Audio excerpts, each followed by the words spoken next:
G'day.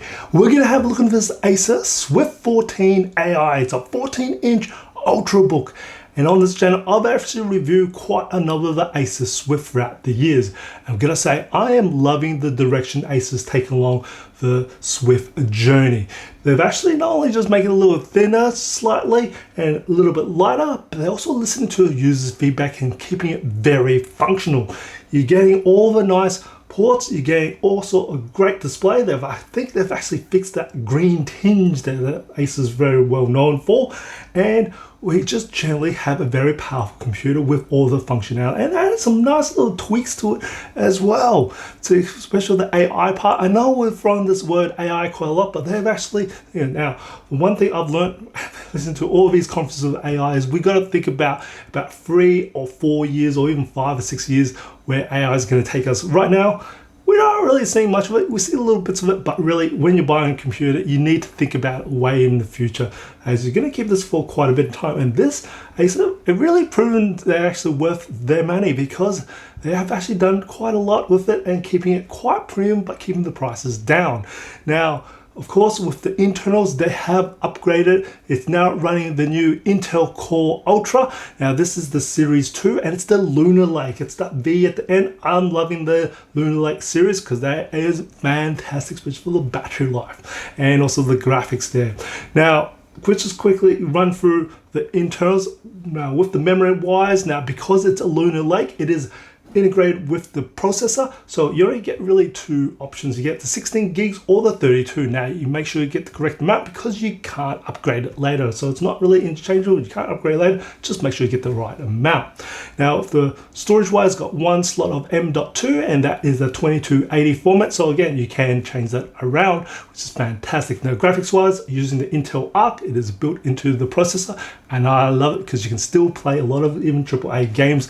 I'm loving where the integrated graphics is happening these days here, and you can still play these AAA games quite smoothly even on low or medium settings, so that's great. At least you can play it. Now they've also put in some little different sections of the AI, and that is to do with the trackpad, and it's just going to demonstrate it to you. Acer have integrated a unique feature for AI on the trackpad, which actually monitors and shows you that it is actually running AI tasks. Now, this is the activity monitor that's integrated. It does a light up, so when it actually detects it is using AI tasks, it will actually show you to you by your certain amount of activity lights. So currently, I'm gonna just boot up your Copilot, and you'll see it will light up. Now you'll see it light up in a bit of a circle. It just means that it's using an AI task, and it is using the Copilot. So if I just click it there, you'll see it goes around in a circle.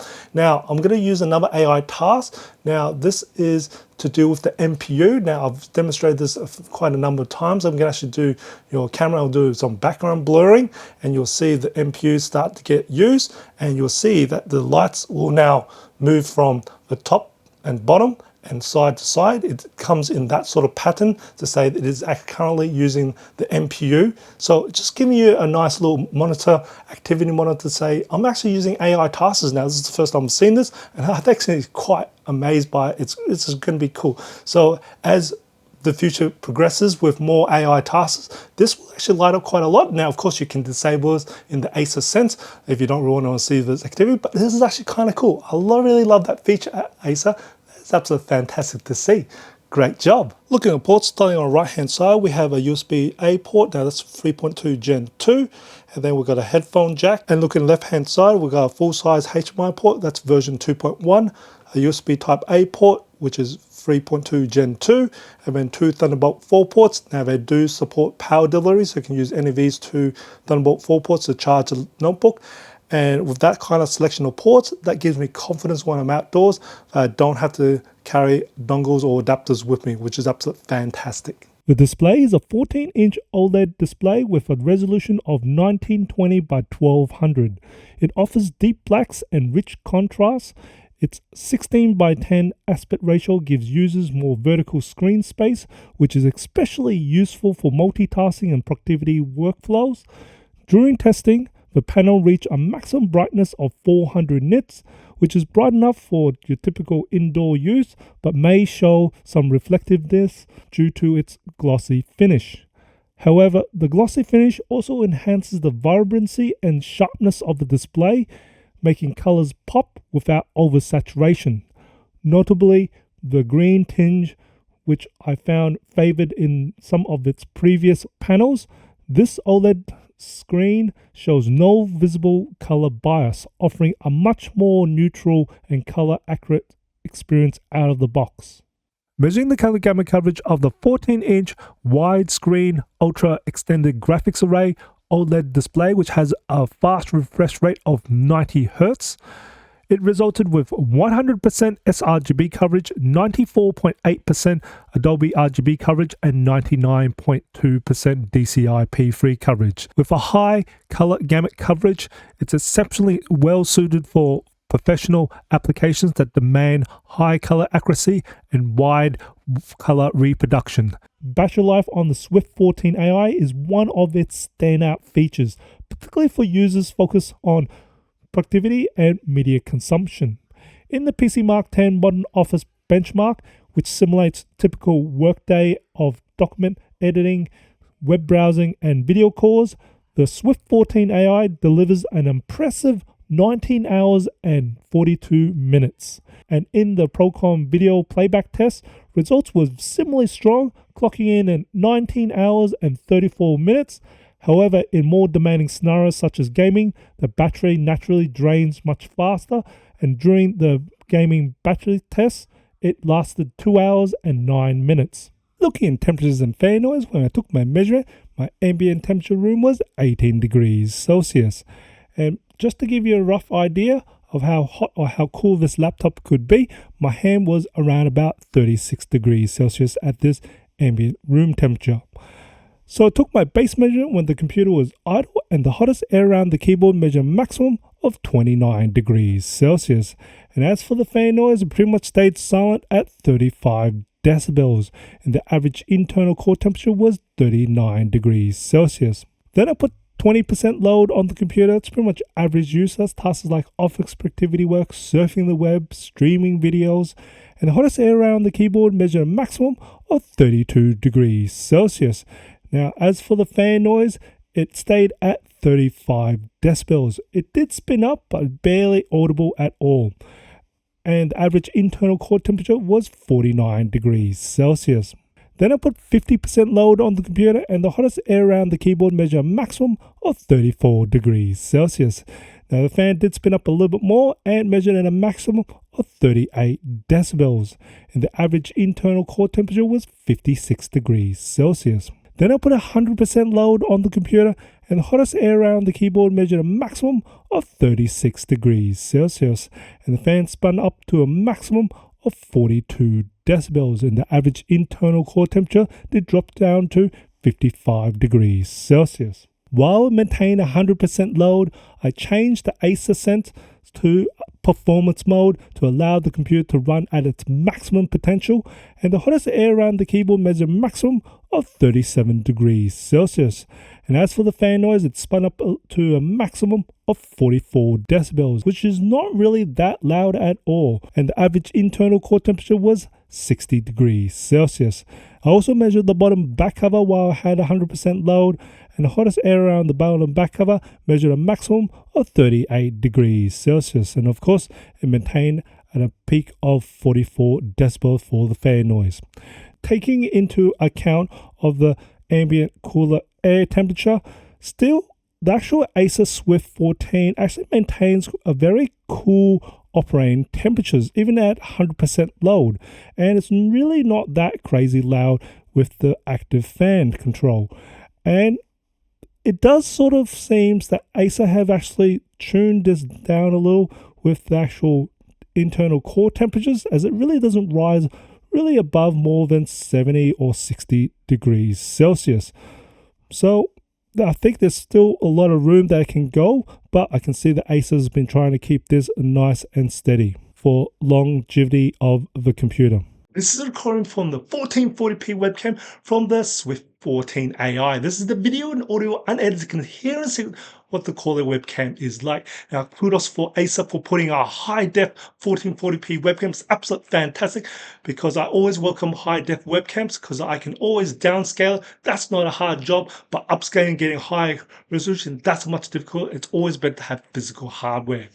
So great job, Acer, for putting up 1440p. Now, as always with this webcam test, I've got two lights currently turned on. I've got my one studio light turned on and the down lights in this room turned on for ambience. I'm going to turn off my one studio light off and you'll see this adjust. Now, for those that knows this channel well, I've got two down lights in front of me and now they are a bit far away, so there's not much light here on my face. This is what I consider a dark environment. If you're in an office environment, you should have much more light than what I'm at. Now, I did see it adjust, and I think it adjusted pretty quickly. Now, you see this lighting up. This is probably AI and exposure, trying to bring the exposure much better, try and balance it. Now, I'm going to turn my one studio light back on, and of course, a better quality light should give you better quality picture. Definitely love to hear what your thoughts of this 1440p webcam. Put a comment below. Also, really nice that Acer have included a privacy shutter, and you'll see the lever on the left-hand side. It's just a flick of the switch. You'll see a physical color covers for the webcam, and you'll see it got red just to indicate that it is getting covered. So you don't need that electrical tape or blue tack anymore. Swift 14 AI features a dual speaker setup. Both speakers are positioned on the underside of the chassis, one on either side. They are bottom firing speakers. When testing out the maximum volume of the speakers, they measure in a peak of 85.8 decibels, which places them comfortably in the mid-range when compared to similar Ultrabooks. As for the sound quality, the speakers deliver a sound profile that leans heavily into the mids and highs. Bass response is minimal, but the mids come through with solid presence and the highs are clear without being overly sharp. At maximum volume, clarity remains reasonably intact. There is noticeable reverb that adds some spaciousness to the audio. Acoustics are decent overall, making it suitable for casual media consumption. How's the build construction of the Swift 14 AI? Well, it's mostly made of aluminium, which is absolutely fantastic to give that nice premium feel. So on the bottom cover, that's aluminium. On the actual palm rest, you got the aluminium feel straight to there, carrying along with it, and same with the top cover as well, and also all along all the edges. Now, I've got to say one thing though, is that the edges, especially on the top cover, is a bit, I'll probably like to see it a little bit more rounded. That's not the actual thing I can say more about this Acer Swift because everything does so well, but it is a little bit more sharper than I wanted it to. I wouldn't say it's cutting and cut you, but I like to see it a little bit more rounded just to take some of the edge off. That's about it. That's just not trying to make a dad joke there, but that is still alright. Now we're going to do the bend test as I always like to do. Takes quite a bit there. So again, aluminium does a fantastic job, and I definitely feel it's going to last a long time. Now I'm going to do the good old, what I say is the keyboard flex text. Now I'm putting quite a lot of punishment on this and a lot of weight on this. I don't hear any fans going zzz on that, so that's got quite a lot of structure there on the keyboard.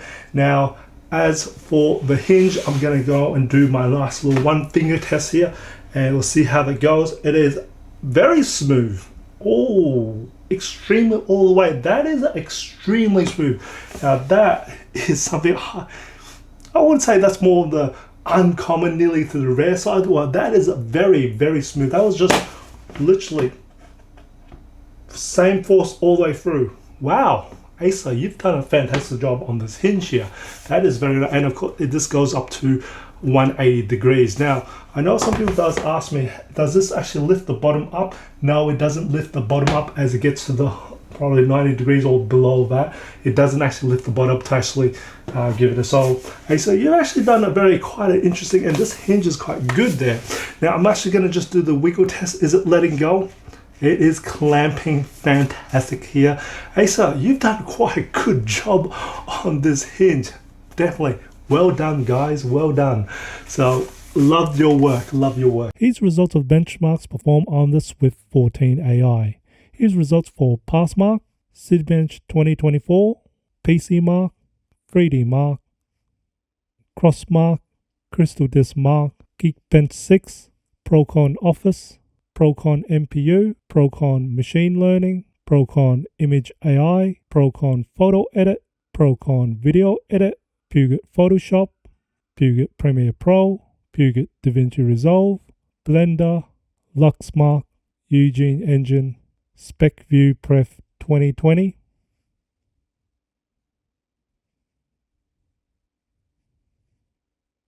and some gaming benchmarks like Assassin's Creed Valhalla, Far Cry 6, Cyberpunk 2077, Forza 5, F1 2024, and Wukong Black Myth. Acer Swift 14 AI, what do I think about it? Easy to recommend. We've got great parts all around, premium feel, build quality, very sturdy, definitely can last for quite a lot of duration of time in the test of time. It can take quite a lot of bit of bang and bangs around, and we've got nice selection of ports. I don't need to worry about having adapters with me because I can carry this with confidence. We've got decent keyboard, and that nice trackpad is very cool with the new activity monitor, especially with saying that I'm using AI. So that's actually something first time I've actually seen. I think that's kind of cool. That's actually showing the difference AI activity is used. You probably see that light up a lot more. Now you can disable that. And we've got decent speakers. It is more up to the high end for your team or video or Zoom conference, and still decent amount for your media consumption. It is very clear, and I think Acer's done very well in terms of clarity for the speakers. And with the display, nice vibrant display, and I think Acer's fixed that tinge. They usually have that ghosty tinge that they've had throughout the years, so I think they've done a fantastic job. And I've got a green feature in it. It's just to show that they've gone more sustainable, and that's really just about it. Now, with the just general computer itself, it's just a pleasure to use. And that battery life, wow, nearly 2 days is what I say. Well, I only really do more about 7 to 8 hours, but so that's 2 days for me. But 19 to nearly just under 20 hours of battery life, that is absolute fantastic. And you got the performance to match it, and the internal graphics is just keeping up there fantastically. So overall, what a wonderful computer this Acer Swift 14 AI. Now I hope you find this video informative and enjoy it. If you did even support my channel, smash that like button for me, share this video, it does help me out. And as always, imperfections in life makes it beautiful and interesting. And I'll see you next video.